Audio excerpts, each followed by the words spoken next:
I'm Chad Ruthermond, And I'm Andy Kinnick. and welcome to NOCLIP Pocket. Welcome to the worldwide wow. Today, we're going to be talking about Perfect Tides, a game that was developed by 3Bs, published by 3Bs, and released in 2022 on Windows and Mac OS. But first, if you can give us a like or a rating, it would be greatly appreciated. So Perfect Tides is a point-and-click adventure game, and is I believe, first release from this developer, a studio that is largely just Meredith Gran, from my understanding, and collaborators, people who did artwork and music. Were brought on, but she was the principal writer and story developer of this game. And this is one of those things that I feel like the things that the games that come to mind when I think of this are Firewatch and Outer Wilds, which is this is one of those games that I feel like if you haven't played yet, we gotta give a brief thing to give you warning, because this is a game that once you know a bunch about it, it's not going to be as enjoyable as it was. Would you say that you recommend Perfect Tides just on a totally blind playthrough sort of basis? I think it depends on what kind of person you are. If you're somebody that is nostalgic for 90s point and clicks, if you like LucasArts, or if you like a personal narrative indie game, if you fall in either of those camps, I think I would recommend this to you. Yeah, I would say about the same. And so I do recommend the game. I think that if you have an interest in playing it, I don't recommend listening to the podcast. As we've said on multiple occasions, we're not really a strictly to purchase review kind of show. Nah, it's book club format. Yeah, so don't listen to this if you want to play the game. It's going to make the game worse. And also, just as a side note, I would also recommend playing this game alone, which is another weird thing that I also recommended on Firewatch. Yeah. Let yourself sort of become immersed in the game. Don't let your own self-consciousness get in the way of the message that the game delivers. And with that out of the way, let's talk about this game, this point-and-click adventure game.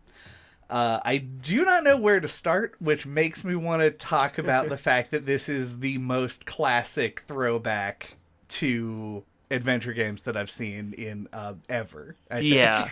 To the point where it's made me want to replay some old ones. Because I feel like we've been, been very selective with the ones that we've talked about. Yeah. Because this definitely had some pixel hunting and moon logic in a way that I hadn't experienced in a while.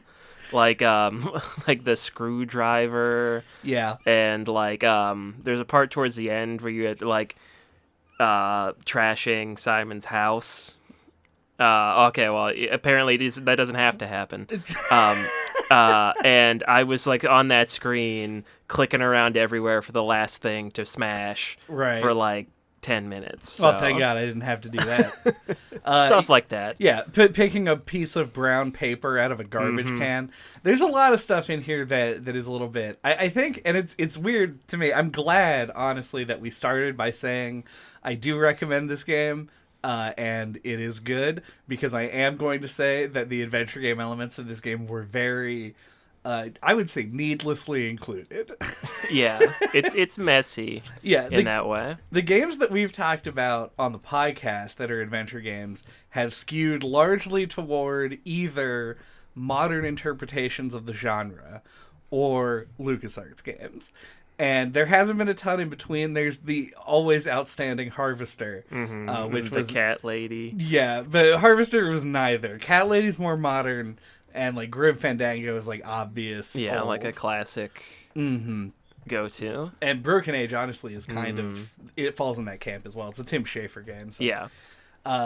So yeah, this harks more back to the old Sierra games, where you have the option to touch or move, and they're separated. It's not a single action on a click, and that is how you interact with this game. It is a point-and-click adventure game in in those ways, but the story and everything sort of unfolds with very little interaction in between. Like, you do a couple of things in the point and click, and then you have a long period of time often where there are just events happening, and you don't really have a lot of like wandering around to do.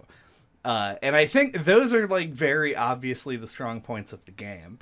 And it made me really sad, like, to go back and be like, I'm very frustrated. Yeah.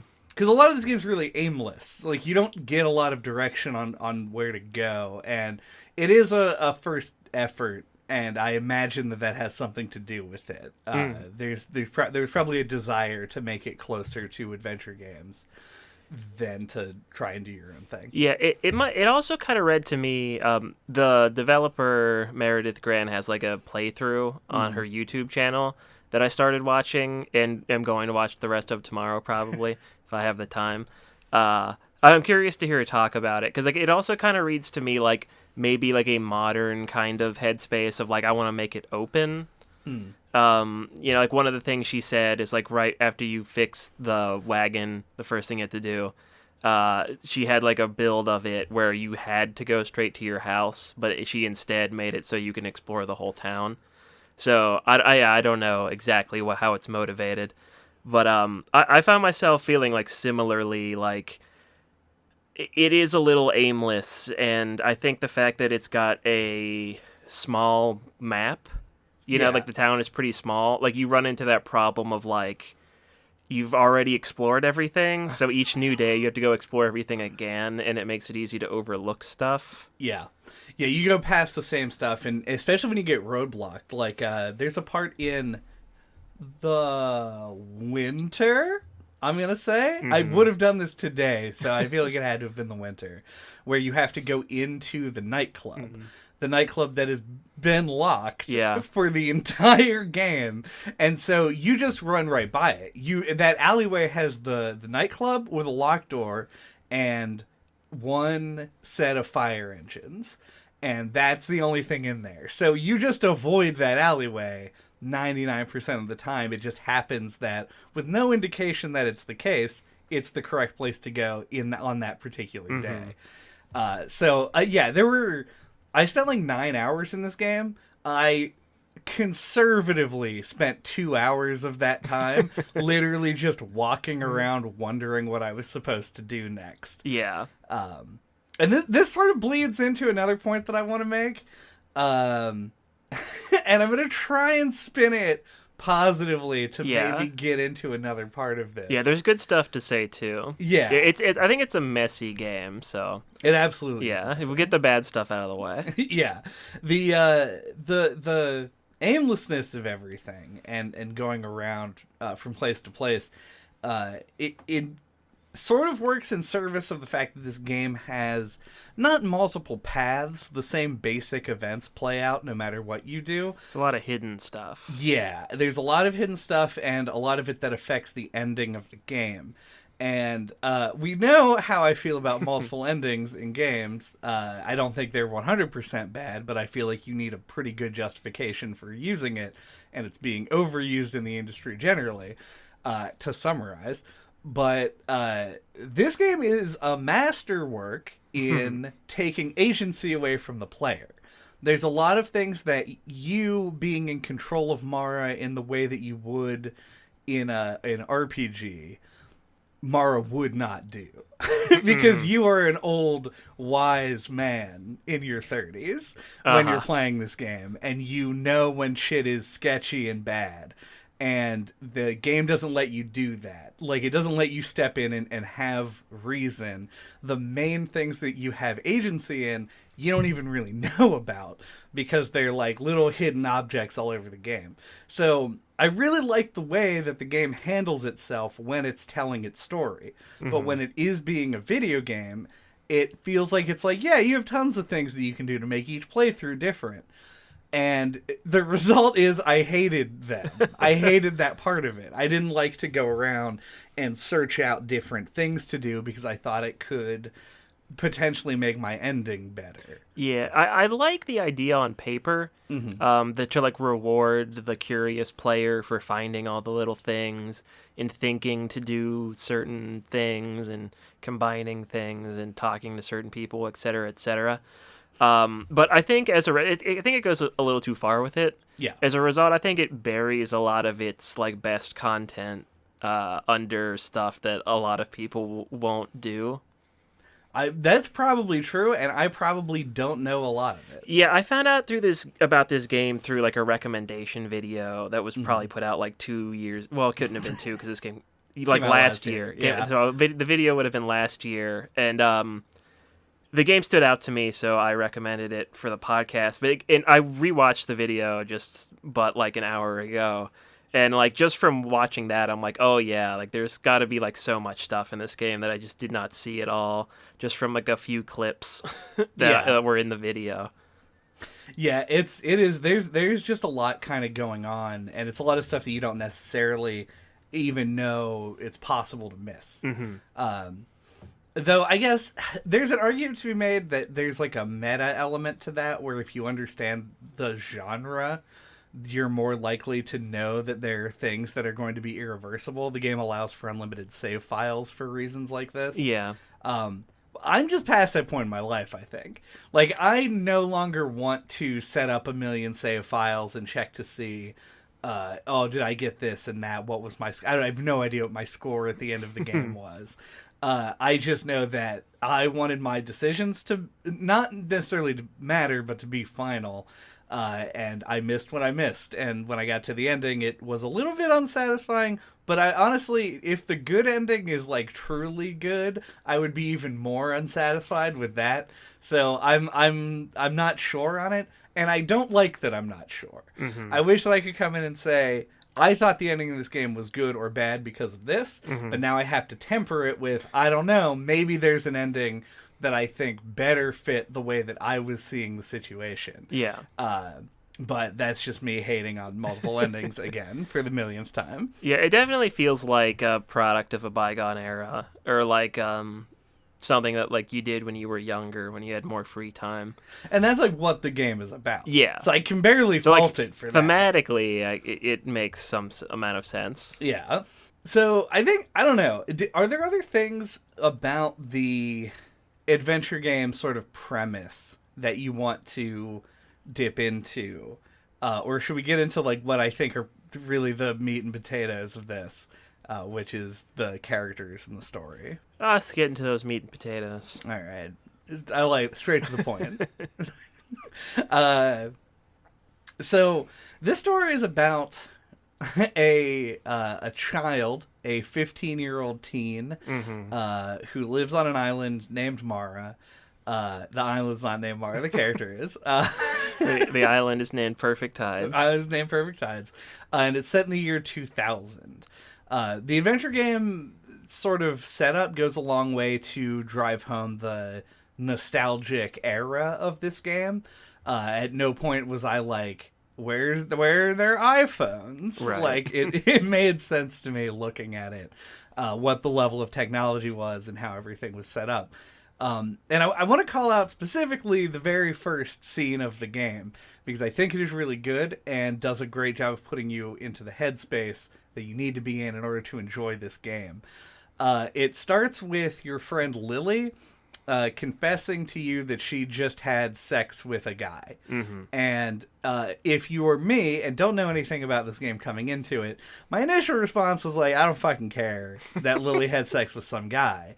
And then you get Mara's reaction to it, and she is understandably, in retrospect, very overwhelmed by this news, and has like a whole bunch of thoughts about it in a lot of different ways. And it made me think, like, right, year 2000, this is a 15-year-old. At this point, like, it does matter a lot that Lily has had sex with some guy. and there's a lot going through your head. And then you get off the boat, and on the very first screen of the game, there is a reference to the song Flagpole Sitta by Harvey Danger. Yeah. And I was like, okay, so I actually still am 15. Because that song rips ass and is great. So I jumped into the year 2000 pretty effortlessly, given the brief 2-scene setup that I had of getting into this game, not knowing it was set in the year 2000, not knowing anything like that. And so it pulled me in immediately, which I thought was very important, because as the game goes on, you need to take Mara's perspective very seriously. Yeah, it very much feels like a passion project, like obviously by somebody who grew up in this time period. Yeah. And I think she really nails it. Yeah, like the I like the inclusion of like actually having the dial-up sound play when you log onto the internet and having it actually make you wait. Yeah. As she boots it up. Like little touches like that. There's like a lot of little things that I think really sell that. Like the era Yeah. that it comes in. I think all of that setup is very good, and they do a good job with it. I mean, we are a little bit younger than Mara is specifically. Like, I think she's born in like 88, 85, something like that. I think I was in 3rd grade in the year 2000, so. Oh, well, the year 2000, yeah, I would have been in 4th. Because as it turns out, as much as I didn't want to believe it, everyone does in fact remember where they were are on line 11. Yep, yeah. I do remember I was in 4th grade that year. So that's a whole thing. Yep. Thank God that hadn't happened yet during Perfect Tides. Would have been all the game was about. But yeah, I think it sets everything up, and the sort of like the moment to moment plot as you go through the game. It is very important. It's important especially to develop the characters, but characterizing Mara is such a tricky thing to do because of sort of her demeanor, her situation, and the story that it's trying to get across. And the single thing, if I had to narrow it down, that I'm most impressed with the writing in this game is how interwoven every element that's chosen for the setting and the characters really is. Because Mara is 15, her dad has died, the year's 2000, she's a fan fiction writer online in the budding days of the internet. She's Jewish, and she has a sort of like an inferiority complex, and a lot of what we then would call teen angst and would now call clinical depression. And so every element of that plays into all of her interactions with every other character and a lot of just objects and things in the world. And as these things keep coming up, the more and more impressed I got with it, including the way that she interacts with media. There's a sort of pseudo Final Fantasy VII in the game. You mean a blatant Final Fantasy VII? A really blatant Final Fantasy VII in the game.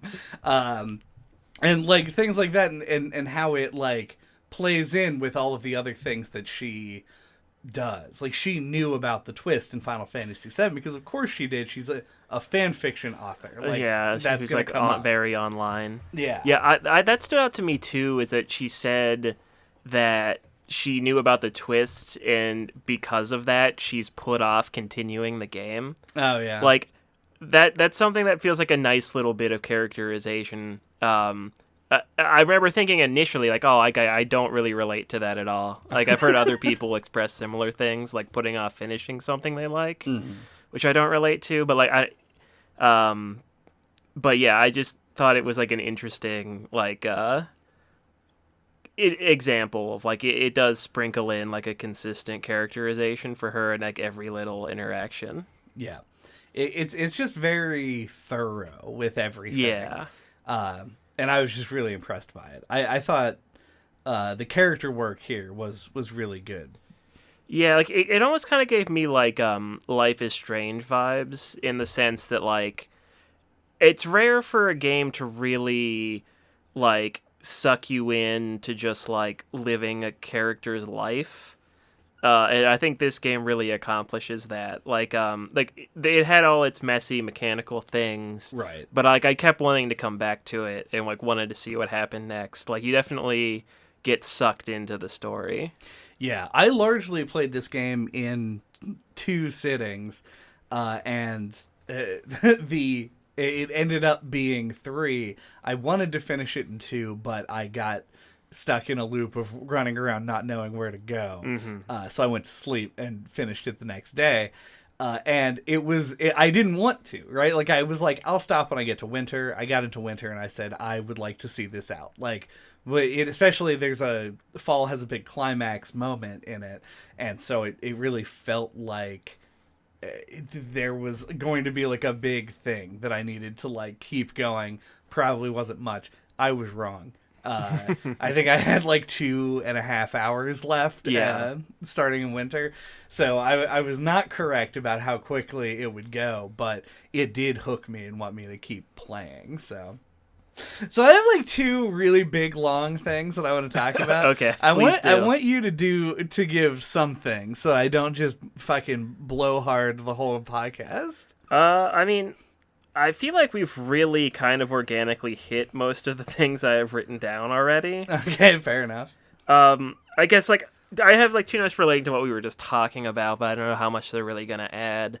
I feel like this game, we've already kind of talked it. It's like sets up the era of like being from the early 2000s really well, and I feel like it does it really like honestly and bluntly, like without rose-colored glasses, which is something I really like. It felt a little over the top at times, but like there's the scene in the classroom in one of the first like not. It's early in the game. Yeah. I don't remember what season it is. But, like, the guy is like, oh, like, Mara, I've got my dick out or whatever. And it's like he's got his finger through the fly. And, like, you know, it just progresses until eventually he just pulls his dick out for real. Yeah. And I was like, on the one hand, like, yeah, there were guys who probably did stuff like that. Probably not bold enough to do it in class, but I'm sure it happened. Right. And, like, that was, like, a thing at the time. Like like sexual assault shit like that was kind of like waved off as just like a prank or whatever. Like it definitely felt very of the times and an interesting thing to call out. So yeah, it had stuff like that. I like it didn't shy away from it. Although I felt like it could have been handled in a way that felt less over the top, as I said. Right. Yeah, I will say, like, you said, like we talked about before with the adventure game mechanics, this is a rough game in terms of its like mechanical decision making. It's also rough to get through at times in terms of like its content as well, because there are things that is I agree it is a little bit over the top. Counterpoint, some guy did that to me in high school. Okay, yeah. I mean sure. But there is like there's a lot of stuff that you don't see, especially in games that basically share the views that this game has. It to me it's important to have things that push boundaries and transgress, and this game really shows sort of like this is how normalized everything was in 2000. A lot of the language they use is stuff that wouldn't be used in polite company, we'll say. And there is a lot of discussion of that kind of stuff. So yeah, it's also like one of the first things that you can do like right at the beginning is you walk into the like visitor whatever building. Yeah. And the guy, what's his name? Jackson. It's just like, oh, you know, the stranger, you sit on your hand till it falls asleep and jerk off. It's like, okay.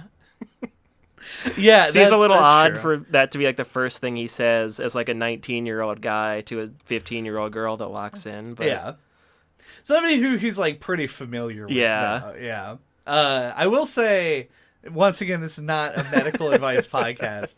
Has come up like at least on 3 occasions. Yeah. You shouldn't restrict the blood flow to any part of your body. Also, I don't know if this is true. This is one of those I heard it on the internet sort of things. Yeah. I heard when you have like your arm fall asleep or whatever, it's actually not the blood flow that's been restricted, it's that you're pinching the nerves. Oh yeah, I think and that's what true. makes it fall asleep. But either way, don't do that. Yeah, don't do that. It's bad for you and your hand. But man, is it front and center in this game? This is not the biggest concern that I have, but just thought I'd mention. But yeah, that was like the one other big thing I had to mention. Yeah, I wanted to talk about. There's a theme in this game, and I'm gonna open with this statement because it's gonna become more pithy as time goes on and not have as much impact. Sure. This is kind of the game that I wished Night in the Woods was. And I liked Night in the Woods. I thought it was a very good game. My biggest complaint with Night in the Woods is that I felt like I had played it before. Yeah. Most of the stuff that was in it was still really good, had good writing, good story. I like the game, go play it. This game is a game that was not pitched to me as anything. Whereas Night in the Woods was pitched to me as being a game that has a lot to do with mental illness. This game handles it without putting it on the face of the game. And I think it does it really elegantly in a way that is much more show, don't tell. Yeah, I mean, it's never even stated. No. Like, or even suggested that she might have some kind of problem. I think maybe in the conversation with Neon Dragon. Yeah. You're right. But I think that's literally the only time. And I think it's handled in such a nuanced way, and especially through the lens of the time, there's a lot for people to connect to. And one of the things that people seem to connect to in stories like this is this idea of the lonely high schooler who is always being bullied, like the outcast dirtbag kid that everyone kicks around. Your Spider-Mans of the world, right? Yeah. It's a really popular trope. And I always thought, and I don't think I thought it as strongly until I was playing this game, that a lot of this media, although it is good that because there are kids out there who do connect with that media. Yeah. And I would say probably a lot more than it really fits. But I feel like it creates an imperative in some kids to feel like they need to be, that they are being bullied by everyone. And it creates almost like a paranoia, like a sense of like everyone is out to get me. Because I relate to this character and absolutely everybody wants to fucking... I've joked that like bullies in 80s movies are all actually just murderers. Like you get that like very visceral feeling of people like hating you, and it's a really strong feeling, one that's hard to shake. And I was like, that's actually, when I think about it, kind of a dangerous trope for somebody to take too much of.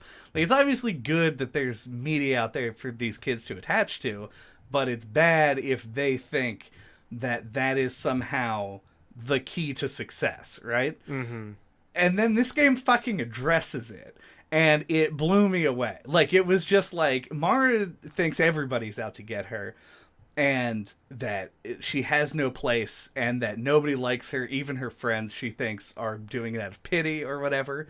And you, as the viewer, get to see Mara's perspective on this.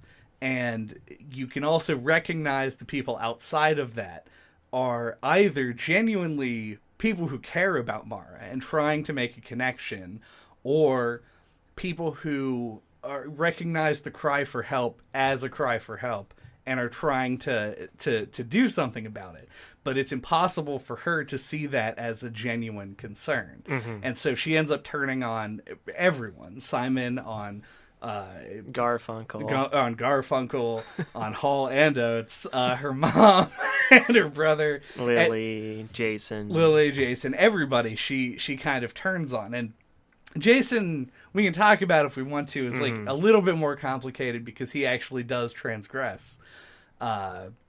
But yeah, most people sort of like they do try and bring Mara up, and she fights back against it, and people handle that in different ways. But it's interesting to see from an outside perspective, like the character being treated that way, and also being treated in positive ways, but not accepting the positivity. It shows that there really is something wrong. Like there is a need. So like need to feel that love, to feel the experience, and Mara's just a really complicated character because of that, and I find it really interesting. Yeah. I like it. Made me like the character of Lily a lot, like her inclusion, because she's like seems to be the only one that like sees through it, or like sees what's really going on with her, and like understands that like she's not over dramatizing things, but like she's always making a mountain out of a molehill with stuff. Like she talks to him, or she talks to her about Jason, and she's like, "Oh, like you've been seeing each other for however long, Right? And blah blah blah," and like that's dating. And then Mara's like, "No, he doesn't like me like that." Yeah, or, you know, don't get the situation, or whatever she says.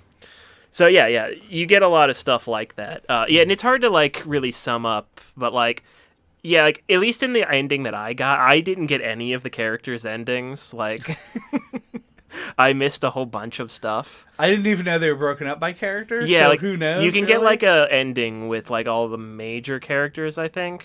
And I didn't get any of them. So, anyway, so, as I think I was saying, at least in the way the ending of the game played out for me, it felt like it kind of, like, built up to because in my playthrough, like Mara ended up having an argument with Simon, and like their relationship kind of ended on not the best terms. Right.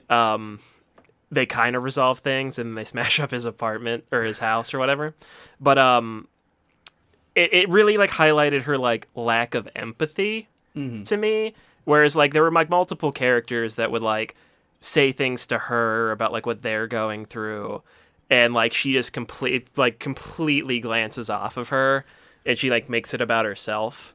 So yeah, I think it's interesting how it like kind of like keeps, as you were saying, like it's like a nuanced, like organic, realistic depiction of somebody with depression. Yeah, it's something where she does focus on herself. She focuses on this idea that she is deficient in every way, and so nobody could possibly genuinely like her for any reason. Yeah, or have it worse than she does. Yeah, and or then understand what's going on with her. Yeah, I will call out that does make me wonder what I did in my game. Because I had functionally no resolution with Simon at all. Like there was a point where he was at the post office trying to get boxes, and I surmised that he was moving, but then I don't think that I saw him ever again after that. If you go to his place on, I think it's like, I don't remember if it's day 3 or day 2. Right. I think it must be day 2. And then day 3 he's moved out. Okay. Yeah, I think I went on day 3 and it said like doors locked. Simon's either asleep or out. Yep. I think if you do everything for his ending, he'll have like left you a note and like written you a poem or whatever, which I didn't get. No, yeah, me neither, for sure. But we did trash his place, so. Yeah, I don't know. There's a lot of really complex things in this game that I don't necessarily want to get into. For the sake of anybody who might have listened to this and not played it against our wishes. So I want to leave at least some things unspoiled, but yeah, there's a lot to the game, and we've touched on some of it, but just keep in mind sort of like that interconnectivity of theme.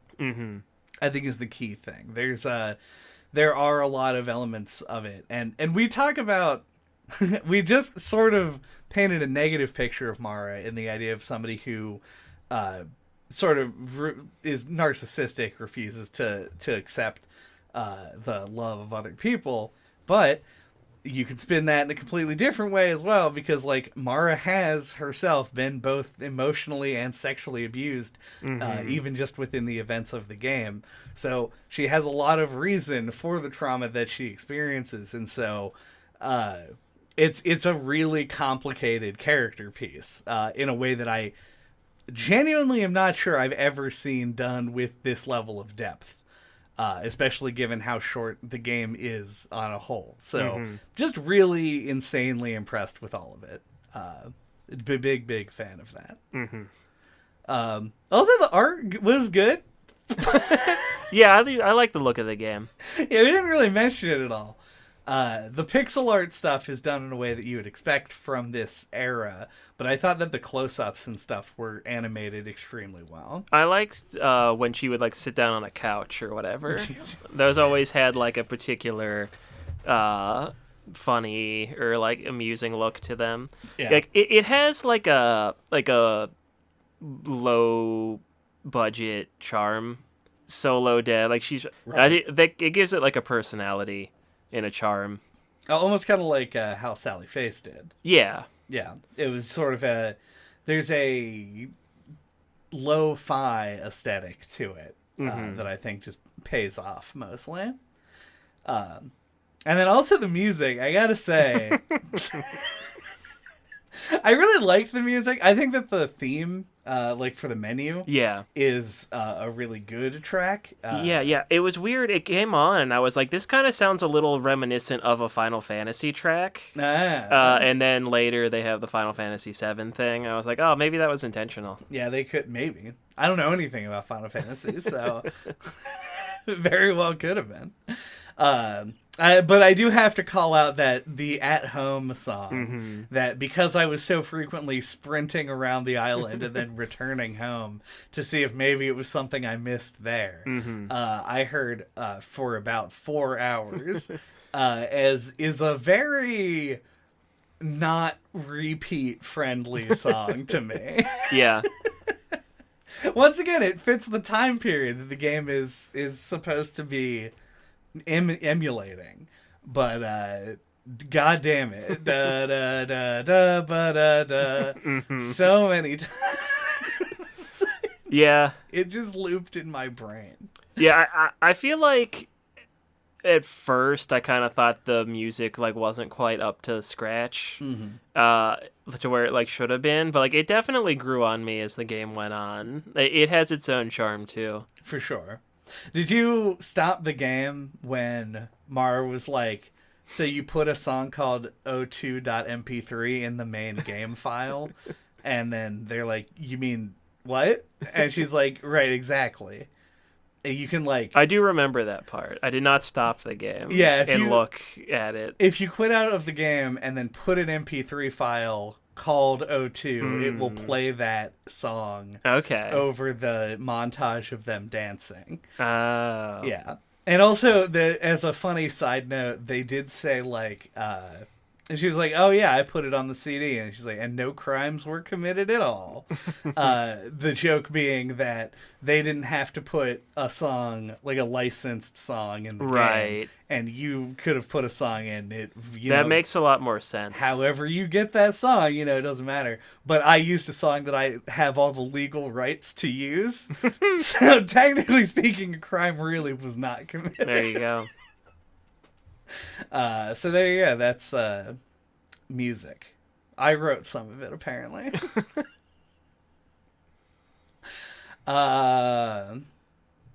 Do we have... This one's a little bit of a brain teaser, so you have to think about it for a second. Do we have fire, but with a Y, thoughts? Actually, that's something that the developer mentions right at the beginning of the commentary, is that Perfect Heights is supposed to be based on Fire Island. Okay. But anyway, my fire thoughts are, this game is a little all over the place, but I feel like it's clear, like, passion project nature and like well done character work just win you over. And yeah, like this game is getting a sequel. There's a Kickstarter for it if you want to back it. It's already met its goal, but and that makes me excited because I think there's like a lot of good storytelling and a lot of potential in this, and I would like to see what they could improve on in a sequel. But yeah, like I think the game definitely has that pixel hunting and that moon logic in there, and it's unfortunately I think buries a lot of good content underneath of some obscure or obtuse puzzles. But like for what it is, like I don't feel like I played it and like felt cheated out of like some of the content. You know, like I still like enjoyed my time with it, and I'm really glad that we did play it because like right when I first started it and was kind of walking around the town not knowing what to do, I was like, oh no, maybe that recommendation video was bad and this game's gonna not be any good at all and be boring. But it came through. I think the game definitely feels like a unique hidden gem to me. Yeah. Whoa, I'm in front of the microphone Whoa, again. look at me. I gotta say I agree with most of what you said there. I think I'm kind of surprised on a meta level how much I enjoyed this game, far more than I thought I was going to. The adventure game elements that don't land really put more of a hamper on this than I would like. I feel like it has a really good base premise and insanely good writing to back it all up. And the fact that it is it is an adventure game means that it has to have this like baseline level of interaction, and a lot of it ended up being just putting too much space between the parts of the game that I thought were really outstanding. But looking beyond that, this is one of my favorite like game stories, game characters that I've been through in a really long time. I was really taken aback because like we're both on the diehard Life is Strange fan train, and like a story that is more of a slice of life, something that is kind of down to earth, and this really hit those notes way better than I expected it to, and I don't know, it got a tear out of me, and I think it's one of like it's not common. Nox, I'm a big manly dude, but games writing is usually about like, oh, they've got nukes over there, so we gotta go get them. And doesn't strike an emotional chord with me as often. So it's like, you know, one of those like 5 or so games that made me really like get invested. And so I don't know, I fell really hard for this game and thought it was great. 1,000 out of 15.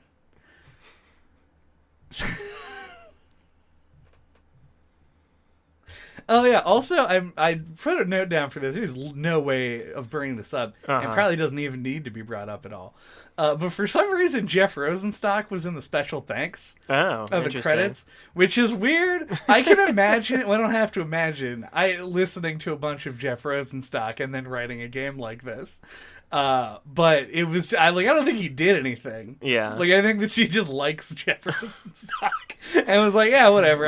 Maybe he donated to the Kickstarter. He could have. That's not impossible. But yeah, so that's that. Just want to mention.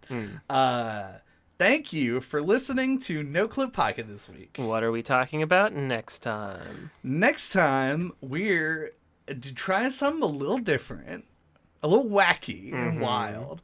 And we're starting. This is your brainchild, honestly. Yeah.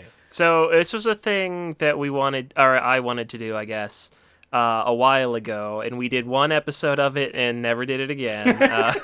We're just doing some epilogue episodes. We did one on Undertale, right? Like 2 or 3 years ago, probably 3. Yeah. And it's basically the idea is to like go back to some of the older games that we've done that were really early games or ones where we kind of feel like we don't know what we were thinking while we were recording it and feel like we didn't say anything interesting at all. Yeah. So yeah, I'd like to do a handful of those. And the one that we're going to do next time is Shadow of the Colossus. Yes. This is the second game we ever did. It is. That's episode number 2. Yeah, I think the focus is kind of like, they're just things. Like if Shadow of the Colossus is a game that hypothetically somebody would look up like Shadow of the Colossus podcast. And I would rather them hear this than the one that we recorded in a big open room with one microphone. Yeah, and didn't really know what we were doing. Yeah, so it kind of sort of is the impetus, and I got behind it. Because it means I get to play Shadow of the Colossus again. It's a real good game. It sure is. Yeah, so join us next time for that. Until then, you can get a hold of us. All of our contact information is on our website at noclippodcast.com or on splattershot.pro.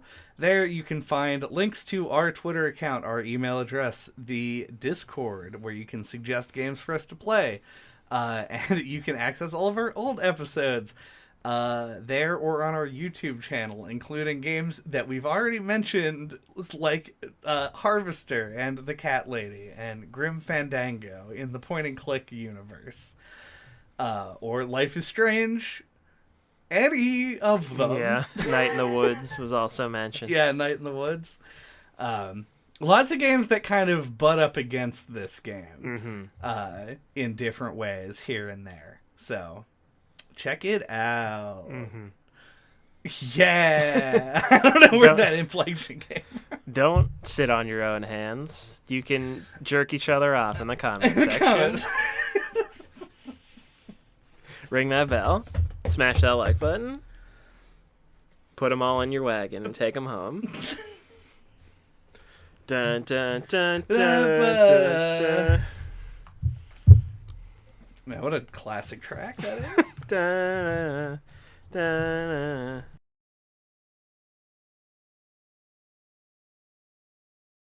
We're talking about Pirates of the Caribbean on Stranger Tides. On Perfect Tides.